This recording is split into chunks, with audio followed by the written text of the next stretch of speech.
Oops, hang on. My light's not on.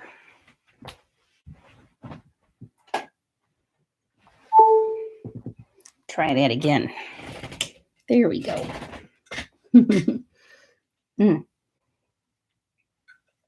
It tastes good. I forget what kind of tea it is. I think it's lemon balm, and it's 1 bag for 3 cups of water because I don't like it strong. I like it mild. It's not that tasty. It could use it. I don't know why they call it lemon. It doesn't even taste like lemon, but it's something to keep the water from tasting like water. All right. I just got home from running some errands and got dinner started downstairs. I have 2 nice big baking potatoes. No, 3 nice big baking potatoes in the oven. And I'm making brown rice. And when I go back down, we're going to have mushu vegetable, which is a Chinese, probably an American Chinese dish, probably not really Chinese, but it's predominantly cabbage. Cabbage, carrot, onion, garlic, ginger, and it has some sort of sauce on it. So I need to look up how to make the sauce. Chris will probably get the sauce, and I'll probably just eat the stir fry. And I stir fry it without any oil, so it's just going to be a stir saute in a little vegetable broth. So there's Chris, and Abdi's like, "Hey, you got here." Well, Abdi, you've caught me before. It's just been a little while. You've been on here before. You're a regular. You're one of our regulars, Abdi. Nice to have everybody here. So we trust in the Lord with all our heart and lean not on our own understanding. In all our ways we acknowledge him, and he will make our paths straight. There you go. Got to keep our eyes fixed on the goal here, and Jesus is the goal. So Exodus chapter 4. Yesterday, God was telling Moses that when you finally leave, Pharaoh doesn't want you to go. When you finally leave, you're not only going to leave, but you're going to go with the spoils of battle. You're have the women go to their neighbors, and they're going to be giving you silver and gold and clothes because they want you to go, and they're going to give you the stuff just to get you out of here. So it's going to be a battle. There's a battle. God is waging a battle, and they will reap the spoils, and they will finally leave. But what they have to go through to get there is a little bit more to go, which I think is a good lesson for us to consider. God has lots of promises for us, but we have to battle our way to get through to those things. It's he gives them to us, but we have to persevere. Yeah. So, chapter 4. Moses answered, "What if they do not believe me or listen to me and say, 'The Lord did not appear to you'?" Then the Lord said to him, "What is that in your hand?" "A staff," he replied. The Lord said, "Throw it on the ground." Moses threw it on the ground, and it became a snake, and he ran from it. Then the Lord said to him, "Reach out your hand and take it by the tail," which is pretty brave. We don't usually approach snakes by the tail. So Moses reached out and took, was he really being brave? Look how he ran away from it. He's being obedient. So Moses reached out and took hold of the snake, and it turned back into a staff in his hand. "This," said the Lord, "is so that they may believe that the Lord, the God of their fathers, the God of Abraham, the God of Isaac, and the God of Jacob, has appeared to you." Then the Lord said, "Put your hand inside your cloak." So Moses put his hand into his cloak, and when he took it out, it was leprous, like snow. So it was like he had leprosy. Okay. "Now put it back into your cloak," he said. So Moses put his hand back into his cloak, and when he took it out, it was restored, like the rest of his flesh. Then the Lord said, "If they do not believe you or pay attention to the first miraculous sign, they may believe the second. But if they do not believe these 2 signs or listen to you, take some water from the Nile and pour it on the dry ground. The water you take from the river will become blood on the ground." Moses said to the Lord, "O Lord, I've never been eloquent, neither in the past nor since you have spoken to your servant. I am slow of speech and tongue. Moses and the Lord said to him, Who gave man his mouth?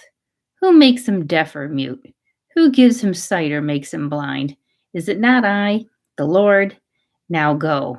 I will help you speak and will teach you what to say. But Moses said, O Lord, please send someone else to do it. Then the Lord's anger burned against Moses, and he said, What about your brother Aaron, the Levite? I know he can speak well. He is already on his way to meet you, and his heart will be glad when he sees you. You shall speak to him and put words in his mouth. I will help both of you to speak and will teach you what to do. He will speak to the people for you, and it will be as if he were your mouth and as if you were God to him. So Moses is going to be that in-between person just because he can't bear the thought of going before Pharaoh himself. But take this staff in your hand so you can perform miraculous signs with it.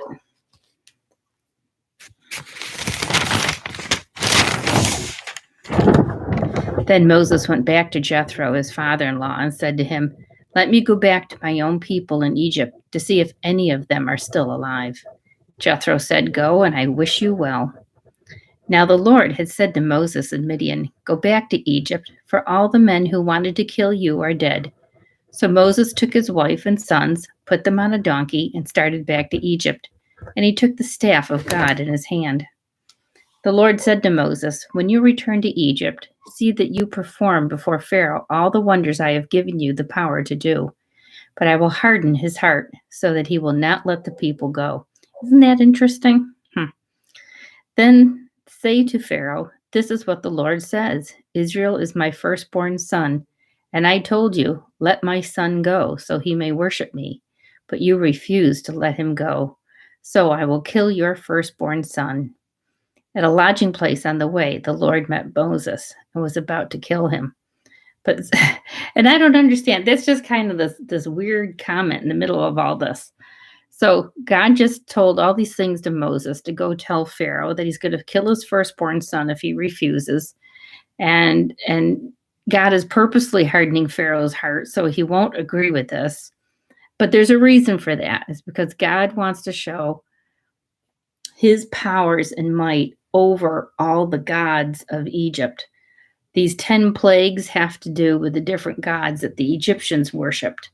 And God shows that he is superior to all their gods. But this one thing, at a lodging place on the way, the Lord met Moses and was about to kill him. I have no clue what that's about. But Zipporah, that's his wife, took out a flint knife, cut off her son's foreskin, and touched Moses' feet with it. Surely you are a bridegroom of blood to me, she said. So the Lord let him alone. At that time, she said bridegroom of blood, referring to circumcision.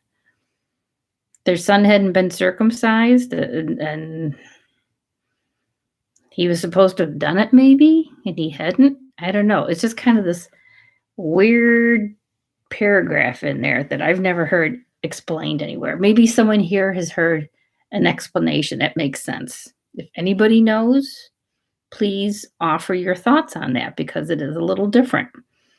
The Lord, and then what I'll do is I'll go ask my husband what he knows about it. He's the one who went to seminary. Let's find out from him. All right. The Lord said to Aaron, Go into the desert to meet Moses. Now, wait a minute. No, we're talking about Moses. The Lord said to Aaron, okay, he's talking to him now, Go into the desert to meet Moses. So he met Moses at the mountain of God and kissed him. Then Moses told Aaron everything the Lord had sent him to say, and also about all the miraculous signs he had commanded him to perform. Moses and Aaron brought together all the elders of the Israelites. And Aaron, now how'd they get there? Must be they've already gone back. Okay, Aaron was back there. That's right. He went back to Egypt. He met up with Aaron in Egypt because he hadn't left. He went up with Aaron. Okay, it's making sense now. The Lord said to Aaron, Go into the desert to meet Moses. So Aaron left where he was to go into the desert. He met Moses at the mountain of God and kissed him. Then Moses told Aaron everything the Lord had sent him to say. Because I guess Moses, it's been a long time since Moses has seen Aaron. It would have been 40 years. then about all the miraculous signs he had commanded him to perform. So Moses and Aaron brought together all the elders of the Israelites because they're in Egypt. So they're able to bring all the elders together. And Aaron told them everything the Lord had said to Moses. He also performed the signs before the people, and they believed. And when they heard that the Lord was concerned about them and had seen their misery, they bowed down and worshiped. So far, so good. Moses has Aaron to be his mouthpiece. They've gone back to Egypt and they've gathered, representatives from the Israelites, the elders, explained to them what's going on, showed them the wonders and signs that God gave them. They believed. They told the people they believed, and they're worshiping God. They're thanking Him that He's hearing them in their need. You know what's hard sometimes is when God's time frame of things is so different than ours.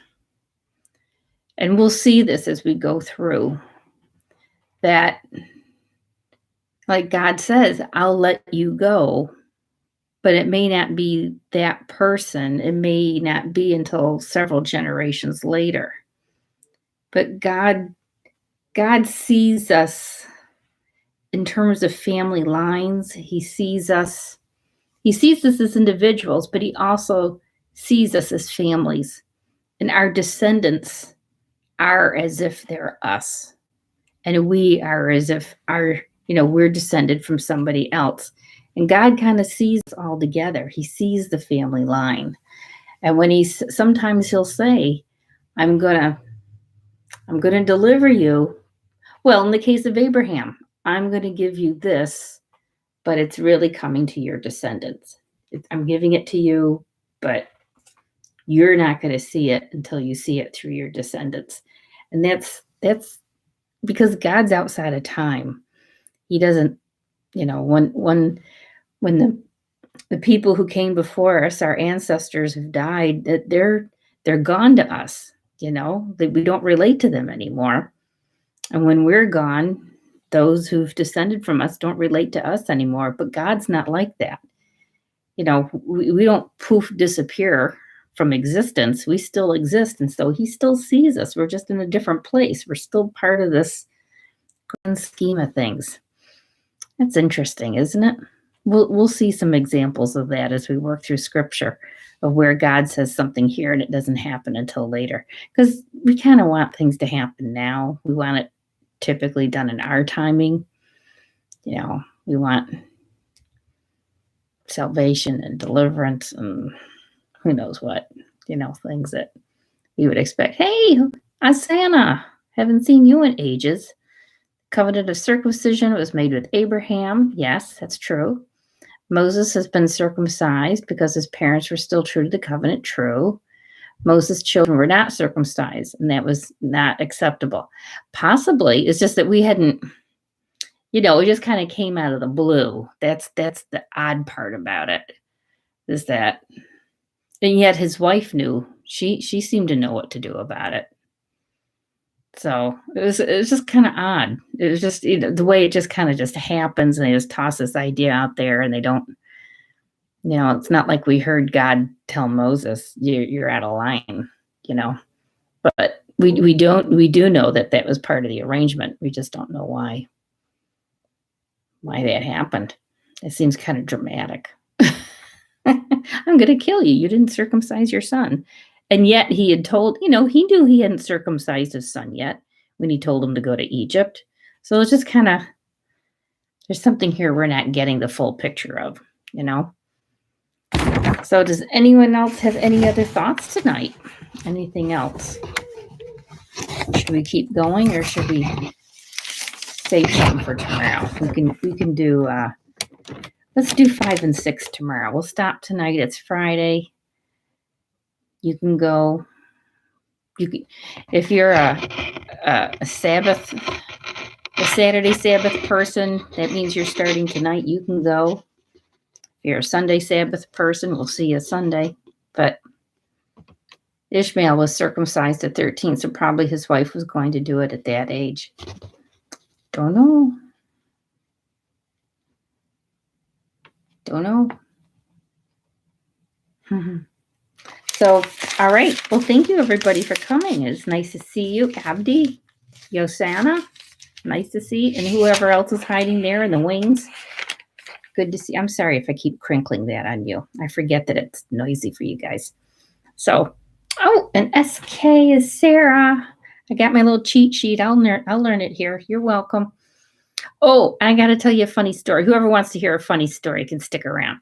I know the rest of you are like, yeah, let me go eat dinner. I had errands to do this afternoon, and one of the errands was going to sort of like a little health food store. You know, they have supplements and organic produce and I don't know stuff. You know, it's actually more like a little grocery, and it's called Green Planet Grocery, and there's a little chain of them in our area.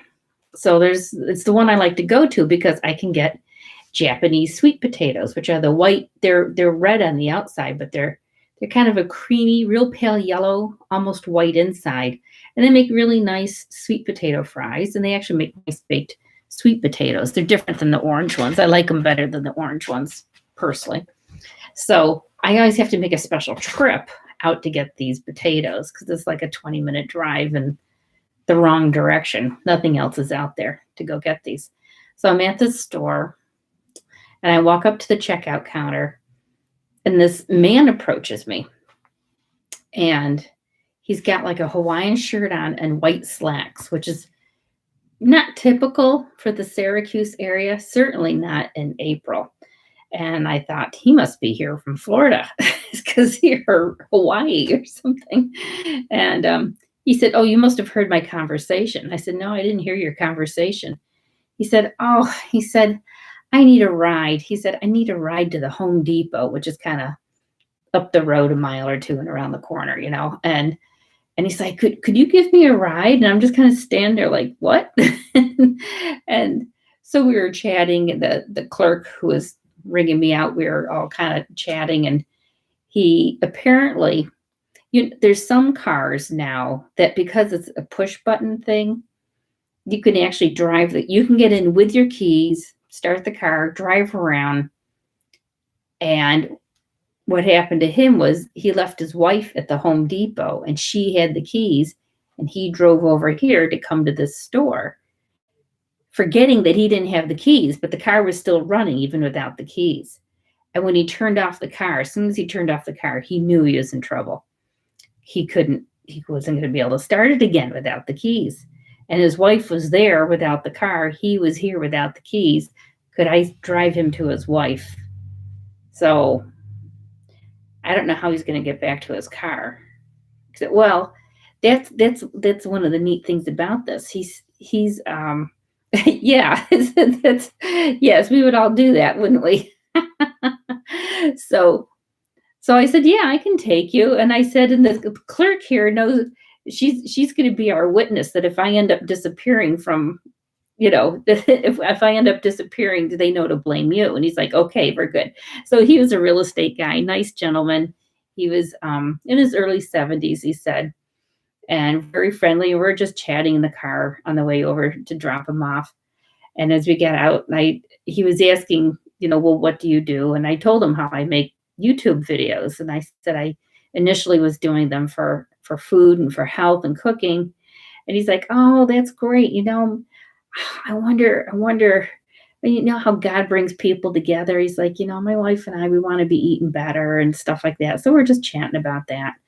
And then he made some comment about being Christian. I said, well, I used to do a lot more cooking videos. I said, but now I'm doing scripture videos online. And he just laughed because, God had brought two Christians together to help one another. So that was neat. And then he showed where I dropped him off was really cool. He has this huge RV camper, and he's got it all. See if I can bring a picture up if you can see it.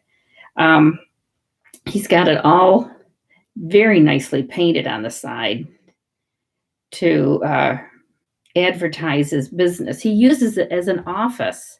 He doesn't have a brick and mortar building anymore. Now he uses the RV to be his office. And then they can use it for vacation when they want. So here's the back of it. You can see they've got it all painted. It looks very nice. And there's the other side. Let me turn it this way. Look at that. That's a pretty nice RV, huh? And it's got his whole business on it. He said, yeah, it's great. He said he's the only person he knows who does this. And he said with COVID, he had to come up with some other options. And he said this way the clients can sit in there and they can have business meetings in it and everything. I thought that was a great idea. So I took pictures because I want to show Chris. I think he should get one of those and call it his office for work. Don't you think that would be a good idea? I think that'd be a great idea. We'll go park it in some really nice park and make that our office every summer or something. We can go all over the country and he could have his office with him. So anyhow, I just thought you'd like that story because it's kind of funny. I'm trying to think anything else while I was out. No, I'm trying to get some more summer clothes. I went shop. There's not that many stores to go to anymore. I went to Kohl's, which I don't usually have much success with, but I found 2 skirts. You know what those are? You know, they're shorts that have like a little skirt. I like wearing those. And I got 2 skirts and a number of tops, and I'll try them. You can't try anything on in the store. You have to bring it home, try it on. If you don't like it, you have to take it back. So I bought a bunch of stuff yesterday. I took half of it back today, and I bought a bunch more stuff, and I think there'll be some going back again tomorrow, but that's the way it goes. I'm glad it's not too far away. Yes, Abdi, I can travel. Well, you know, it might be a little tough going to Hawaii and Alaska, but yes, I could do all the other 48 states. You're right. Abdi, where are you? Where are you? And Sarah, Josanna, you're in Canada, I remember. I'm not sure I know where the rest of you are.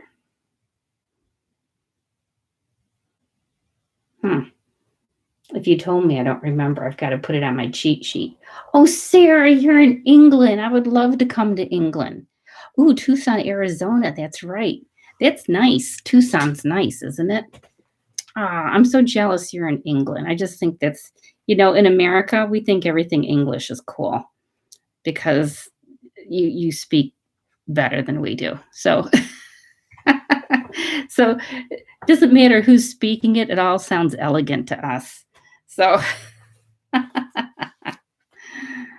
yeah, England is going to be a long drive. We'll have to put some flotillas on that. Well, you can bring vehicles over, I guess, like on a big ship. That sounds a little pricey, doesn't it? Yeah. Boat ride, slow boat to China. So Abdi's in Tucson. Okay, I'm putting that down here. Just because it's nice to know. Arizona. And Sarah's in England. Where in England are you, Sarah? Don't get too small. We won't know what you're talking about. But if you're, you know, give us a city. We might be able to know a city that you're near. And Sarah, do you know where we live? You're near London. Okay, about a half-hour drive away. Okay, that makes sense. You know where we live in New York State? We live in Liverpool. How do you like that? We live in Liverpool, which is really, you know, it's named after England. Just like we're in New York. It's, you know, York. We're very English in name over here. English and Indian, Native American Indian names. So, So Sarah's in England, near London. I know where Osana is. Santa's in Canada. Well, this is fun. We'll find out where people are from. We should be able to come. You know what we could do? We could come up with a bingo game. You know, and any given day, you know, we'll make up our own little box and free square, and you know, you check off things that happen during our conversation. That would be fun. just to help us get to know each other better. I mean, here we are talking to each other, if not immediately, then afterwards, because there's a lot of people that'll make comments afterwards. I had several people who knew that was nori yesterday, that little cone shaped thing with the pumpkin seeds, and it was nori. And I had another one of those this afternoon. It's a nice little snack. It's tasty. It kind of gives me a little something to hang on to until dinner time. And I know I'm getting good minerals from the nori and the pumpkin. Pumpkin seeds are high in zinc. So that's good. They're high in protein and they do have fat in them, but not as much as like a nut. They have more than I expected though. When I looked on the bag, I was really shocked. A quarter cup, which is a lot of pumpkin seeds. I wouldn't eat a quarter cup, but a quarter cup had like 15 grams of fat in it and 9 grams of protein. So, well, Sarah, if I ever get to England, we will make sure we connect. How's that? I'm already going to connect with Mililani. She doesn't usually get on here live. Occasionally she does, but she's in Hawaii, and we're going to go to Hawaii next year. And I'm going to make a point of, when we get to Maui, we're at Maui for 2 days. We're going to make a point of connecting with Mililani, which would be nice. Your grandmother used to say pumpkin seeds get rid of parasites. You know, I've heard that too. I don't know why, but I've heard that. Something like, it scrapes the lining or something. Yeah, they're good for you no matter what. Come to England, you'll take me. Oh, that's nice. My family, Sarah, was from England many, many, many, many, many years ago. My family was from England. And on my father's side, they were in England, and then they went to Holland, and then they came here over the course of a couple hundred years. But on my grandma's side, on my father's side, my grandma on my father's side was always very proud of the fact that they just came directly from England to here. So, and Yosana says we have 4 weeks lockdown here in Ontario. You can go to Costco, but only for food and meds. Oh dear. The non-essentials are cordoned off. Oh, that's awful. My goodness. Huh. We're not locked down like that anymore. I'm so thankful. Enough's enough. Are you guys getting shots? I know some people are, some people aren't, but I mean, are they available right now to you folks? If you want to go get one, can you go get a shot? Yosana? Yeah, I can't imagine only being able to go to Costco. My goodness. Oh, England's in lockdown too? You can't get within 2 meters of anyone. Oh, we're still there. Yeah, we still can't go within 6 feet of people. All restaurants and non-essential shops are closed too. Okay. No, we're not all closed down anymore. I mean, we're not all open, but we're not all closed either. And Sarah got her shot a few weeks ago, and Yosana doesn't want one. So everyone's in a different place. And I respect everyone's decision to do what they believe they need to do. So Chris got his shot just about 4 weeks ago, because he gets his second shot on Sunday, and I haven't had a shot. And and Sherilyn's here. Hi, Sherilyn. Did you just step in? Did you just make it? You must have just gotten home from work. Let me see. And it's earlier for you, isn't it? 4 o'clock. And Abdi says, besides the masks, we didn't feel the pandemic much there. Oh, in Tucson, really? Okay. Is it because it's less populated? Are you more spread out maybe, that it wasn't that bad? I only know of one person personally who got it, and she lives 2 hours from here. So it's not like I know anyone personally who got it. And Sherilyn just got to her car. Okay. Sherilyn, we're just to the point now where we're just yakking. We're all done with our Bible study and we're just yakking. Finding out where everybody's from. Then we got to talking about getting shots, and just chit-chatting. It's Friday afternoon and we're all winding down. I'm having tea. And what time is it?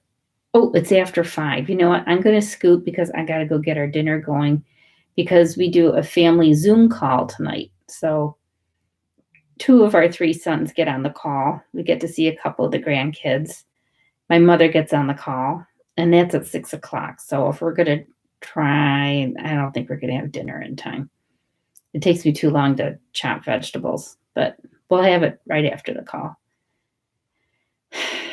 Oh, you're doing Give Me 40 Days for Healing again with 3 friends? That's great. You know, I've been thinking about doing that. I know enough people who are in a place where they really we could walk through that again. I think it's so good to keep coming back to and getting rid of the reasons why we think we can't be healed or shouldn't be healed or won't be healed.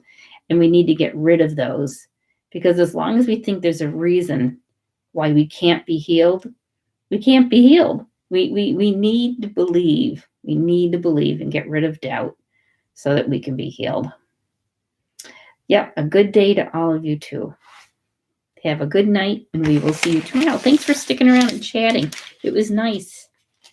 Oh, and TL just piped in. TL, that's Thea. What is the 40 Days of Healing? Let me show you. I've got the book right here. I thought I did. It's called Give Me 40 Days for Healing by Frida Bowers. Frida, Freeda, Bowers, Bowers. I'm not seeing it on my bookshelf right at the moment, but it's a when I've run it before, I've done it in a private Facebook group, and we go through the book together because it's broken up into 40 days, and we do a reading each day, and then it's taking the time to say, I'm going to focus on God and his plan for me for healing. It's a really good book. Yeah, I think I've been feeling like we need to do some more. I feel like I need to be doing something else, and I don't know what that something else is, and I don't have a better book. I mean, it's a good book. It's not a perfect book. It's a good book, and I don't have anything better. So if there's something in the book I don't agree with, I just let you know. We just keep going. But it's got scripture. I'll let you guys know, and I'll be sure and post a couple things about it that's coming up. I'll give people a couple weeks to sign up, and then we'll start. What is this, April? We could start in May. We could do that. We could start maybe the first week of May or the last, because I got to give people time to buy the book too. Let me pray about it and see, but it'd be really nice to do that. It'd be nice to do another small group of that. Like I said, I have been thinking about it. All right. I gotta go make dinner. All right. See you guys later. Thanks for chatting.